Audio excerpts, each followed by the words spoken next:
হুজুর সাল্লাল্লাহু আলাইহি ওয়াসাল্লামের গোসল মোবারকের সময় সাহাবায়ে কেরাম চিন্তা করতে লাগলেন এবং পরস্পর আলোচনা করতে লাগলেন যে যেভাবে অন্য লোকদেরকেও কাপড় খুলে গোসল দেওয়া হয়, হুজুরকে কি সেভাবে কাপড় মোবারক খুলে গোসল দেওয়া হবে নাকি কাপড় সহ গোসল দেওয়া হবে, এ বিষয়ে আলোচনা হচ্ছিল।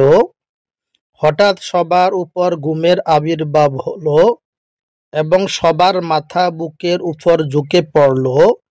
অতঃপর সবার কানে একটি আওয়াজ আসলো। কোনো একজন বলছিল, তোমরা জানো না ইনি কে? সাবধান, ইনি আল্লাহর রাসূল। ওনার কাপড় খুলবে না, ওনাকে কাপড় সহ গোসল দাও। অতঃপর সবার চোখ খুলে গেল এবং হুজুরকে কাপড় সহ গোসল দেওয়া হলো।